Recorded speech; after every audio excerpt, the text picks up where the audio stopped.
आगे बढ़ते हुए अगली बड़ी खबर इस वक्त की जो है वो योगी सरकार से जुड़ी हुई है। सीएम योगी ने नई जनसंख्या नीति का ऐलान किया है। यूपी में प्रजनन दर घटाने की जरूरत है। मुख्यमंत्री योगी ने बड़ी बात कही, कहा कि बढ़ती जनसंख्या विकास में बाधक है, ऐसे में ये नीति लानी जरूरी है। गरीबी का कारण अभी बढ़ती हुई जनसंख्या ही समझ में आता है, इसीलिए जनसंख्या नीति के जरिए हर वर्ग का ध्यान रखा जाएगा और जनसंख्या नियंत्रण की कोशिश हम लोगों की रहेगी। 2.1% उत्तर प्रदेश में टारगेट है कि प्रजनन दर को रखा जाए और इसीलिए सीएम योगी ने नई जनसंख्या नीति का ऐलान कर दिया और कहा कि विकास में बाधा बढ़ती हुई जनसंख्या ही है, इसीलिए पॉपुलेशन को कंट्रोल करना बहुत ज्यादा जरूरी है और इस पर कंट्रोल पाया जा सकता है हम सबके सहयोग के जरिए। हर तबके का ध्यान रखा जाएगा, उन्हें अवेयर किया जाएगा, जागरूक करने के साथ ही ये बताया जाएगा कि कैसे सरकार की कोशिशें चल रही हैं और कैसे आपकी कोशिशों से पॉपुलेशन कंट्रोल हो सकती है। साथ ही सरकार का प्रावधान भी है आगे इस नीति में, 2 बच्चे अगर होंगे तो कैसे आपको सरकारी सुविधाओं का लाभ मिल पाएगा। अगर 1 बच्चा है तो और भी ज्यादा बेनिफिट आपके लिए है, लेकिन अगर 2 से ज्यादा बच्चे होंगे तो कई सरकारी सुविधाएं ऐसी हैं जिनसे आप भविष्य में महरूम रह सकते हैं। यूपी जनसंख्या नीति समाज की ये जागरूकता पहल है और जागरूक लोगों को किया जाएगा। सीएम योगी ने कहा पिछले 4 दशकों से इस पर चर्चा तो चल रही थी, लेकिन अब जाकर इस नीति को लागू किया जा रहा है 2021 से लेकर 2030 के लिए, और हर तबके का विकास हो सके, कोई भी विकास से पीछे छूट ना जाए, यही हमारी कोशिश रहेगी। इस नीति का ऐलान करते हुए सीएम योगी ने और क्या कुछ कहा, उनका बयान भी आपको सुनवा देते हैं। होना चाहिए कि अगर समाज में जहां गरीबी है, वहां जनसंख्या वृद्धि का उसके साथ एक संबंध हो जाता है और इस दृष्टि से व्यापक जागरूकता का एक अभियान उन सभी तबकों को ध्यान में रख करके जब तक हम लोग नहीं चलाएंगे तब तक उन लक्ष्यों को प्राप्त करने में कठिनाई होगी। और जिन राज्यों ने इस संबंध में अपेक्षित प्रयास किए उसके वहां सकारात्मक परिणाम भी सामने देखने को मिले हैं, लेकिन फिर भी इसमें और भी प्रयास किए जाने की आवश्यकता है। और मुझे प्रसन्नता है कि विश्व जनसंख्या दिवस के अवसर पर आज उत्तर प्रदेश की जनसंख्या नीति 2021 से 30 यह जारी हो रही है। इसको जारी करते हुए मुझे प्रसन्नता की अनुभूति हो रही है कि काफी तथ्यों के साथ समाज के विभिन्न तबकों को ध्यान में रख करके इस जनसंख्या नीति को लागू करने का कार्य आज प्रदेश सरकार कर रही है। नई जनसंख्या नीति का ऐलान करते हुए मुख्यमंत्री योगी आदित्यनाथ ने बड़ी बातें कही। इसको लेकर बीजेपी का पक्ष जानना भी जरूरी है, लेकिन साथ ही साथ हमारे साथ राजनीतिक विश्लेषक के तौर पर प्रेम कुमार जी भी जुड़ गए हैं। बीजेपी के गेस्ट हमारे साथ जुड़े, लेकिन पहले प्रेम कुमार जी आप ही से मैं सवाल कर लेती हूँ। जनसंख्या पर कंट्रोल होना चाहिए, ये हम सब जानते हैं, लेकिन जो 4 दशकों से चर्चा चल रही थी वो अब जाकर इम्प्लीमेंट हो रही है, फैसले का स्वागत करेंगे? देखिए, मेरा मानना है कि जनसंख्या अभी भी सरकार जनसंख्या नीति लेकर आई। जनसंख्या नियंत्रण का मतलब जो होता है संतुलित तरीके से जनसंख्या का विकास। हाँ। जनसंख्या नियंत्रण या जनसंख्या नीति का मतलब कतई ये नहीं होता है कि जनसंख्या घटा दी जाए, ऐसा नहीं होता है। वो देश की जरूरत के हिसाब से होता है। इसमें आप देखेंगे जैसे मातृ मृत्यु दर को कम करने का हम प्रयास करते हैं, नवजात शिशु की मृत्यु दर को कम करने का प्रयास करते हैं। हाँ। तो इससे तो वास्तव में जनसंख्या बढ़ती है, लेकिन यही जनसंख्या नीति है। ये मानवता से जुड़ी हुई देश के विकास के लिए जरूरी जो नीति होती है वो जनसंख्या नीति कहलाती है। हमारे देश में अगर हम पिछला ट्रेंड देखें तो जनसंख्या के वृद्धि होने की जो दर है वो लगातार कंट्रोल हुई है, गिरती चली गई है। अब जो देश की जनसंख्या प्रति वर्ष के हिसाब से बढ़ रही है 1% से कम पर आ गया है। तो हम देख रहे हैं दुनिया के देशों में जहां पर की आर्थिक विकास हुआ है तो वहां पर जनसंख्या जो 2.1 का जो फर्टिलिटी रेट होता है उससे नीचे चला गया है। तो वो लोग चिंतित हैं कि वो अपनी जनसंख्या को बढ़ाना चाहते हैं, तो उनकी पॉलिसी उनके हिसाब से होती है। हमारे देश में भी कई प्रदेश ऐसे हैं जहां पर कि 2.1 की जो रिप्लेसमेंट रेट वाली फर्टिलिटी रेट होती है उससे कम है जनसंख्या की वृद्धि, या फर्टिलिटी रेट कम है, तो वहां पर हमें जनसंख्या नियंत्रण नुकसान करेगी।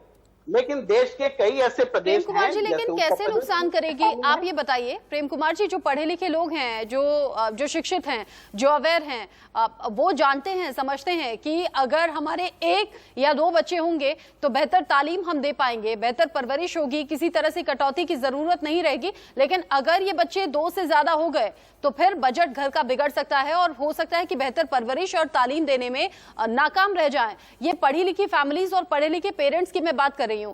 बच्चे ज्यादा 2 से ज्यादा कहां होते हैं, आप खुद बताइए, जहां पर शिक्षा की कमी हो, जहां लोग जागरूक नहीं रहते।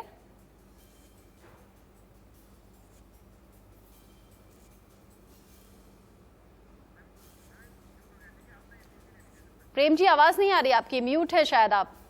प्रेम कुमार जी। जी हाँ, आवाज आ रही है? जी आ रही है। जी जनता के लिए ये जानना बहुत जरूरी है। आपका प्रश्न बहुत इंटेलिजेंट प्रश्न है कि अगर जनसंख्या ज्यादा होगी तो विकास में या खाने पीने में, पोषक तत्वों में इसमें कमी आएगी। लेकिन हम इसको इस रूप में देखते हैं, हम एक तरह से ये समझे कि जब जनसंख्या हम अचानक नियंत्रित करने लगते हैं तो हमारे पास जो है बच्चों, आने वाली जो पीढ़ी है उनके लिए बुजुर्गों की तादाद बहुत ज्यादा हो जाएगी आने वाले समय। वो अपने बुजुर्गों का पालन पोषण करने के लिए वो उन पर लायबिलिटी थोप दी जाएगी। एक तो ये बात है, तो इसलिए पॉलिसी की जरूरत होती है, उसको कंट्रोल करने के लिए भी जो है वो एक नियम की जरूरत है। दूसरी बात यह है कि जैसे खान पान से आपने जोड़ा, तो डेवलपमेंट जो जनसंख्या जो है हमारी ताकत भी रही है। पिछले दौर में जब जनसंख्या बहुत तेजी से बढ़ रही थी, आज तो वो ग्रोथ रेट कंट्रोल है, लेकिन तब भी हमने बेतरतीब तरीके से इसको रोकने की कोशिश नहीं की, जागरूकता फैलाई। देखिए, आर्थिक विकास से जनसंख्या के नियंत्रण का बहुत बड़ा संबंध है। जिस देश में आर्थिक, ठीक है, मैं आपकी बात से सहमत हूं, लेकिन आज भी ज्यादा बच्चे वहां पैदा होते हैं जहां शिक्षा की कमी होती है, जहां गरीबी बहुत ज्यादा रहती है। प्रेम कुमार जी, आपको रोक रही हूं क्योंकि इस बीच दिल्ली के मुख्यमंत्री अरविंद केजरीवाल उत्तराखंड पहुंचे हुए हैं, देहरादून से प्रेस कॉन्फ्रेंस कर रहे हैं। सीधा पहले सुन लेते हैं उन्हें। उत्तराखंड को देने में कोई कसर नहीं छोड़ी, भगवान ने सब कुछ दिया। उत्तराखंड में नदियां हैं, पहाड़ हैं, पेड़ हैं, वनस्पति हैं, जड़ी बूटियां हैं। उत्तराखंड में मेहनती लोग हैं, अच्छे लोग हैं, ईमानदार लोग हैं। लेकिन उत्तराखंड के नेताओं ने और उत्तराखंड के पार्टियों ने उत्तराखंड को बर्बाद करने में कोई कसर नहीं छोड़ी।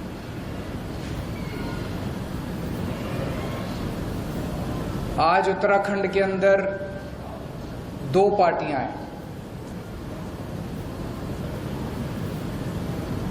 तो जैसे चक्की होती है, चक्की के 2 पार्ट होते हैं, उन चक्की के 2 पार्टों के अंदर दाने पिसते हैं, ऐसे इन 2 पार्टियों के बीच में उत्तराखंड और उत्तराखंड की जनता पिस रही है पिछले 20 साल से।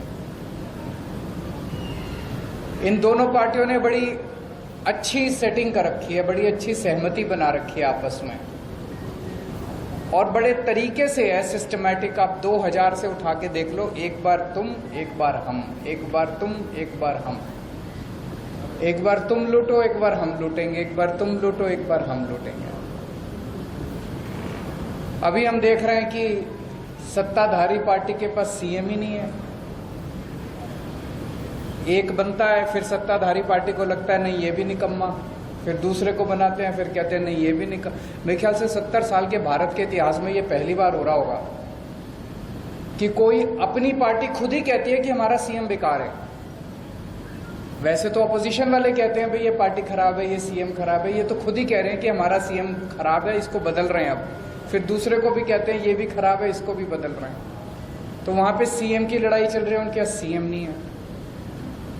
फिर विपक्ष है, विपक्ष के पास नेता नहीं है।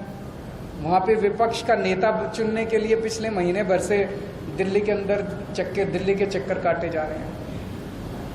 उत्तराखंड की जनता के विकास के बारे में कौन सोचेगा? क्या इन दोनों पार्टियों में से किसी भी पार्टी को उत्तराखंड की जनता की चिंता है? उत्तराखंड की जनता के बारे में कौन सोचेगा? उत्तराखंड के विकास के बारे में कौन सोचेगा? इन दोनों पार्टियों को कोई परवाह नहीं है। दोनों पार्टियां केवल सत्ता की लड़ाई लड़ रही हैं, कुर्सी की लड़ाई लड़ रही हैं। आज इतनी महंगाई हो गई है, एक आम आदमी को अपना परिवार चलाना मुश्किल होता जा रहा है। हर चीज महंगी होती जा रही है। जैसा भी कर्नल साहब ने कहा, किसी भी परिवार में चले जाओ, सबसे ज्यादा दुखी कौन है? खासकर महिलाएं हैं। क्यों? आदमी कमाता है, कमा के महीने के अंत में अपने घर में अपनी धर्मपत्नी को, मां को, बहन को लाके पैसे उसके हाथ में रख देता है। फिर पूरा महीने का खर्चा तो बेचारी महिला को चलाना पड़ता है। आमदनी बढ़ नहीं रही, खर्चे बढ़ते जा रहे हैं, महंगाई बढ़ती जा रही है। मेरा ये कहना है कि उत्तराखंड जो कि बिजली बनाता है, जो कि दूसरे राज्यों को बिजली देता है, दूसरे राज्यों को बिजली बेचता है, उत्तराखंड के अपने वासियों को बिजली इतनी महंगी क्यों मिलती है? क्या कभी किसी भी सरकार ने उत्तराखंड वासियों को फ्री में बिजली या सस्ती बिजली देने के बारे में सोचा? नहीं सोचा। उनके पास टाइम ही नहीं है, वो तो अपनी सत्ता की लड़ाई में लगे हुए हैं। जब टेरी बांध बनाया गया था, टेरी बांध बनाने के लिए जिन लोगों की जमीनें ली गई थी, जिन लोगों के रिसोर्सेज लिए गए थे, उनको वादा किया गया था कि तुम लोगों को कम से कम फ्री में बिजली दी जाएगी। किया गया था कि नहीं किया गया? क्या उनको फ्री में आज तक बिजली मिली? उनको भी बिजली नहीं दी। जो उनको वादा था, उनको भी बिजली फ्री में नहीं दी। कुछ दिन पहले, अभी 4-5 दिन पहले, मैंने टीवी में सुना कि उत्तराखंड के बिजली मंत्री ने ऐलान किया कि हम 100 यूनिट बिजली फ्री देंगे और 100 से 200 यूनिट बिजली हाफ रेट देंगे। मुझे बहुत अच्छा लगा कि उत्तराखंड के लोगों को कुछ तो फायदा होगा। लेकिन मैं सोच रहा था कि चुनाव के 6 महीने पहले ये वादा कर रहे हैं, ये अपने वादे पे टिकेंगे नहीं टिकेंगे? इनके एक बहुत बड़े नेता ने एक बारी कमेंट किया था, जब उनसे पूछा गया, जी आपने कहा था 15-15 लाख रुपए देंगे, बोले ये तो चुनावी जुमला होता है। तो जब उन्होंने ऐलान किया कि 100 यूनिट बिजली फ्री देंगे, तो मेरे मन में एक शंका थी, एक खुशी भी थी, एक शंका भी थी कि पता नहीं ये पूरी करेंगे नहीं करेंगे। मेरी शंका 24 घंटे में उसका निवारण हो गया। उसके 24 घंटे के अंदर यहाँ के मुख्यमंत्री ने कह दिया ऐसा कोई प्रस्ताव नहीं है, हम बिजली मुफ्त नहीं देने वाले।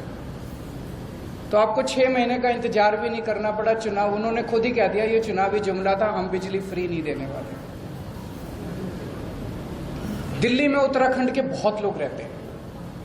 मुझे तो लगता है शायद उत्तराखंड के हर परिवार से या तो कोई दिल्ली में रहता होगा, या दोस्त होगा, या रिश्तेदार होगा। लगभग हर परिवार का कुछ ना कुछ दिल्ली से रिश्ता जरूर है। और जब आपस में दिल्ली से उत्तराखंड के जो निवासी हैं, दिल्ली में रहते हैं, वो आते हैं वापस, चर्चा करते हैं, फोन पे बात होती है, तो वो बताते हैं कि दिल्ली में किस तरह से विकास हो रहा है। जो काम 70 साल में सारी पार्टियां मिलकर देश के किसी भी कोने में नहीं कर पाई, वो काम आज दिल्ली के अंदर हो रहे हैं। स्कूल बन रहे हैं, अस्पताल बन रहे हैं, सड़कें बन रही हैं, पानी, बिजली, हर क्षेत्र के अंदर दिल्ली के अंदर विकास हो रहा है।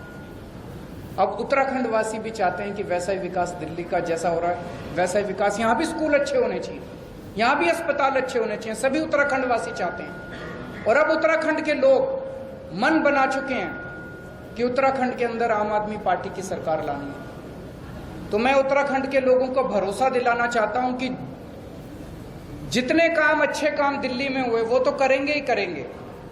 स्कूल भी अच्छे बनाएंगे, अस्पताल भी अच्छे बनाएंगे, बिजली भी अच्छी करेंगे, पानी भी अच्छा करेंगे, यहाँ पे खेती भी अच्छी करेंगे, कानून व्यवस्था भी, और भी खूब सारे अच्छे काम करेंगे। आज मैं खासकर बिजली के क्षेत्र में 4 बातों की गारंटी देके जा रहा हूं। और मैं ये बता दूं, मैं जो कहता हूं वो चुनावी जुमला नहीं होता। केजरीवाल जो कहता है वो करता है। आज जो मैं कह रहा हूं वो केजरीवाल की गारंटी है। 4 बातों की गारंटी दे रहा हूं मैं बिजली के क्षेत्र में। ये हमारी पहली गारंटी है। पहली गारंटी का मतलब अगले महीने फिर आऊंगा एक और बात करने के लिए, फिर उसके अगले महीने फिर आऊंगा एक और बात करने के लिए। आज बिजली के क्षेत्र में 4 बातों की गारंटी देके जा रहा हूं। पहली चीज, जैसे दिल्ली में करके दिखाया